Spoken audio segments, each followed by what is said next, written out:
I'm fuming as well. VAR's absolute bullshit. But let me ask you this, Seb. Did we do enough in the final third to win, to suggest that we should have won the game? That's what I'm going to ask you. No, absolutely not. You don't start with Eddie. You should have started with Trossard and even have a little bit of creativity with Vieira in the middle. And if it's not working at half time, in the first half, bring them on at half time. Like we saw this during the week, this was exactly the same. We leave the subs too late before he brings them on. Too late. Yeah, exactly. The probably gone, and they'll close it down. That was where we went. Well, the mistake we went on my hand, because no joke. I know the injuries clearly ain't helping, but when I saw that team selection, I was fearing the worst. I thought it was going to be more than just one, because again, I saw no creativity. I saw a dead midfield, and I saw Eddie again up front. A hat trick against Sheffield United does not fool me. I believe I said that on the podcast, and I got grief for it. Yeah. And now you're seeing the real him. I'm sorry. What did he do today? What did we do in that final third? It was dead. You never looked like we were going to score. Game could have gone on another half an hour, another hour. We probably still wouldn't have scored with that dead attack. And maybe if you brought Trossard actually on early, who can create, can link up play. No wonder Martinelli's been struggling lately. He doesn't work with Eddie. He works with Trossard. He works with Jesus. He works with Saka. He ain't rocket science. So that was where the manager got it wrong on his behalf. But I guess I was probably seeing what he was trying to do. But you try and fix it a bit earlier, because the game was there to be got at. I didn't really think Newcastle were anything special. The game was there to be got at, and plus they had a lot of people out as well. So still, that was a missed opportunity. Yeah, 100%. 100%, Seb. I mean, so what was your thoughts in this whole, VAR situation? Oh, don't even get me started with that. Absolute disgrace. How are you allowing that goal? How? First of all, the ball had clearly gone out. And secondly, it was a clear foul on Gabriel. He had two hands on him. Two hands. I'm like, what do these scumbags in that VAR room actually look at? They looked at it for ages and ages. They didn't even send the ref to the monitor. They didn't. What do they look at?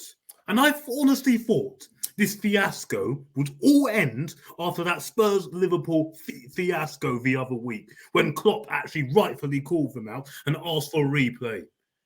But no, you just get the same old rubbish week in, week out. Because let's not forget, a week later after that, they allowed Kovacic to get away against that Man City game. In that Man City game, they allowed Kovacic to get away with two easily red card offences. Did nothing. But yet you're seeing this happen again. Man United got a goal ruled out for similar to that. Yeah. I'm just like, where is the accountability? But yet, no. What? And I like the fact that this manager has gone in hard on them, because I'm sorry, because this honesty cannot continue. But it's going to continue until these people start taking a bunch of take accountability. Yeah, exactly. Because it's cost us. It has cost us, because I honestly think we didn't really deserve to lose. As much as I didn't think we did enough to win, I thought we didn't really deserve to lose, because I thought we defended well at times. But seriously, when is this ever going to get solved? Ever? When are these people then actually going to start getting fines for this? But they'll always look at the manager and they'll charge them. And they'll charge them. And no doubt Arteta will probably get a match ban or a fine for this. No, you ban all those scumbags in that VAR room. Because I'm sorry, that is a disgrace. And no doubt you'll get PGMOL come out tomorrow or even later tonight saying, sorry, we got it wrong. Oh, screw you. Get up. Don't bother. Just don't bother. Exactly. Please don't bother. Oh, you can tell I'm seething. Even an hour later after kickoff, you can tell. Oh, And it even makes it even more worse when the game is decided in these controversial circumstances. This is what makes it worse. Oh, because I can go back to Wolves away a few seasons back, and I can also go back to Brentford when we were robbed last season, and the season before I can go back to when we were robbed at the Emirates against Man City. Oh, this is what makes it even more infuriating. Is that we have to be cheated out of this again? Cheated out of this. Oh, yeah. This is what makes it even more annoying. It really infuriates me when games are decided like this. It really does. We weren't playing well when it got decided, fair enough, but we were actually doing all right. I feel sorry for that whole back line. That whole back line did not deserve that. I thought it was good tonight. Yes! Tommy Ashew, excellent. Saliba, excellent. Gabriel, excellent. Ben White, excellent. Rice, brilliant. But yet all that, but because of these incompetent officiating, has let it down. And Raya probably thought, well, it was going out. Because when they scored that goal, I was like, oh, don't worry, it won't stand. I was calm. I was like, this won't stand. There's a lot wrong with that. But the longer it went on, I was just like, oh, what are you looking at? Come on. And then when they made out, I was like, oh my word, are you kidding me? Are you seriously kidding me? Exactly. And no doubt we'll get this again next week in another game. And in another game. It will just continue on and on and on. Because they are not fit for this purpose. And like, how can you call this the best league in the world when you've got rubbish like this? How? There's a reason why they don't go to these tournaments. There's reasons why. They see all this. Oh, this is unbelievable. 100% Seb. No, look. I can feel how you're feeling, man. You know, I think we can all feel the same. So infuriates me even more when this happens, when it gets decided in this manner. Yeah. Oh. It's not the first time, as you said, man. No, and it won't be the last either. You'll get this again. You'll get a lot more of this. And it's good that these managers are actually starting to call this out. Keep doing that. And I liked for Klopp that was requesting a replay. I liked that a few weeks back. Because then I actually thought, and when they also released that VAR audio, which was pathetic, it was just a load of kids just chatting nonsense. I mean, don't understand football. That's what it was. I thought this was seriously going to turn the corner. But no. When I watched it a week later with that Kovacic, I thought, oh, well, nothing's going to change. And I was even warned about this early in the season with an Everton fan when they got robbed against Fulham in their first game. That, oh, their goal should have stood. But no, they awarded a foul when Fulham's keeper dropped it. I was like, oh, great, here we go again. We're going to get another season of this garbage.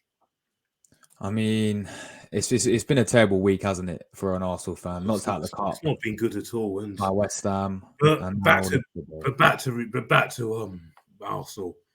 Now we better fix this quickly because we don't do this. We could be out of this title race come soon because now this is worrying times. Because I did say in my fan camps, as much as we were cheated out of that game today, we will eventually get found out and we will eventually lose matches. And I just hope this isn't the start of many. But we have got a favourable run of games. We've got 4 games on Burnley, Brentford, Luton, Wolves. We've got all that. That has to be 12 points. 100%. That has to be 12 points. Nothing less. Anything less. Then that's a failure. But I know we're getting injuries, but this again just showed you that the depth is still not there. Exactly. Yeah, we saw it the other night, but not the other night was similar to what you've been seeing in these other cup games that we've gone out against what's his name? When we lost to Brighton. Brighton, yeah. When we lost to Forest as well. It was no different. That was no difference. It was no different. And again, it still just shows you that, other than the first team, it's still not strong enough. It's not. Because I'm like, what do these subs actually do? What do these people actually do? The only good sub you got is Trossard and Tommy Ashew. Other than that, who else have you got? And someone who could actually do a job, Reece Nelson. Why was he completely overlooked again? Why? Doesn't make sense, man. He can actually do a job. And as much as we were bad, everyone else was bad against West Ham. I thought he was actually only one on that pitch the other night, actually trying. Why did it take so long to make the subs as well? I know. He should have done it again. This is his problem. This is his problem. He takes too long to do it. The other night, I'm sorry, it was an embarrassment when you brought them on at 3-0 down. I'm like, why? The game's gone. If you'd done this at half time when it was only 1, you could have actually got back in that game. And again, if you'd done it at half time today, we could have actually gone on and won it. The game was there for us. Because Newcastle weren't actually doing anything special. But again, that's where he takes responsibility for this. And he has to sort this out. Because I'm telling you now, I'm not going to get Burnley next week and seeing another flat 0-0 draw. I do not want to see anything like that. Because trust me, they've only won 1 game all season and had 1 draw. Every other game, lost. It should be another 5-0 like Sheffield United. Of course it should. Of course it should, but no doubt they'll probably pay a low block because we're going to have more games like this when we're going to struggle to break down. You've got to be finding ruthlessness in that final third. To do it, you play Trossard up front and you play an attacking midfielder in that 3. Havertz, he wasn't too bad in that first half, but he should have been off that pitch still at half time. He still wasn't. I don't think he was creating anything. He was being a nuisance in that middle of the pitch. Fair enough, but we needed some outlets. Again, he didn't provide it. And he was actually playing in his natural position, number 10 behind a striker. And I said today, before kickoff, this is his last chance today to prove himself. And I really am finding it difficult to keep sticking up for him because we paid 65 million for him. We really did. And that's going to be another one down that bin when we could have had Szoboszlai, Maddison, Neto, Sane, etc. Kudus. For that sort of money. But yet we wasted it on someone we don't really need. But, he did it because of versatility. That's not good enough because then you're just going to get players in positions that they don't know exactly what they're doing. When you buy proper players in their actual position that do know what they're doing. That's what you need. That's what wins you leagues. Not most of the squad for the versatility. That doesn't. Have a few, but not most of your squad through it. Players like Tommy Ashu, fair enough. I can accept that. Timber, fair enough. But not this as well. And we need to fix this up. Because I do not want this to be a hangover now. We've got to fix up fast. We're back in Champions League action on Wednesday. And it will be a tougher game than people think. Just because we beat Seville at their place doesn't mean it's going to be a walk in the park. They'll be desperate to get through. And they'll know they have to get something from this to get through. So don't take that for granted. And then Burnley, don't take that for granted, especially if they kick out Vincent Kompany. And that actually does worry me because I did hear rumours before the other day that if they lost this game, they would sack.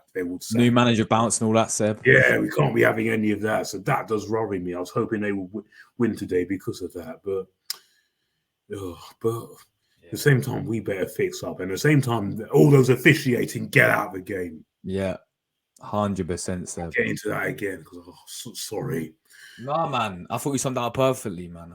This is annoying me. Are you going to game Wednesday? No, not Wednesday. But I'll be going on Saturday. I'll be going on Saturday. Burnley, yeah. Yeah, I'll be at that game there. Yeah. But yeah, man. As you said, I mean, momentum recently: 2 games, 2 defeats. Not looking good, is it? To be honest, we were poor against Chelsea as well. Yeah, that's another one. It's not been good since the international break. One 5-0 win against Sheffield United, if you don't follow it up, doesn't necessarily solve anything. Don't. Just like I said, I could not care less about Eddie's hat. Well, of course I do care less because it means he won us the game. But an Eddie hat-trick against Sheffield United does not fool me to changing everything that I've said about him from day one, that he's not good enough. 100. Because what does he actually do? What did he do today? Yeah.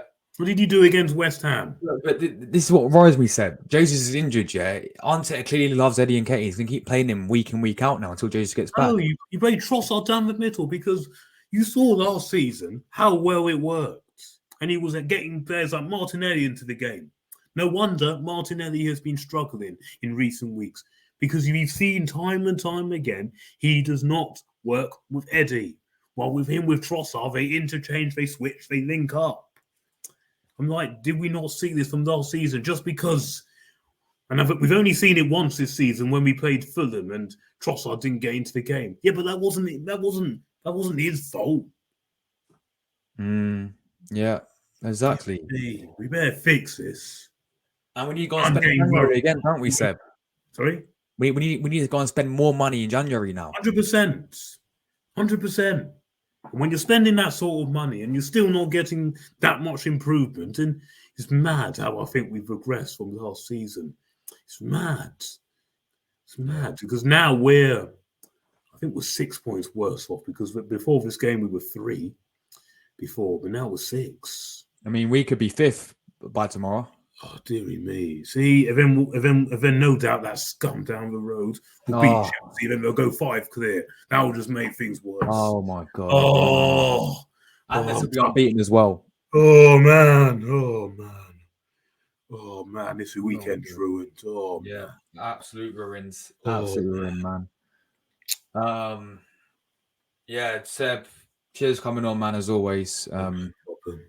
No doubt we'll be chatting more about this on the podcast. Yeah. Again, what will change? But again, we could just waste our energy on that. But what will actually change? Nothing. Exactly. If it didn't change that the other day, the other week of that Spurs Liverpool game, when are they going to change it? Yeah, facts. Seb, thanks for coming on, man. And yeah, cheers, man. I'll see you Monday. Yeah.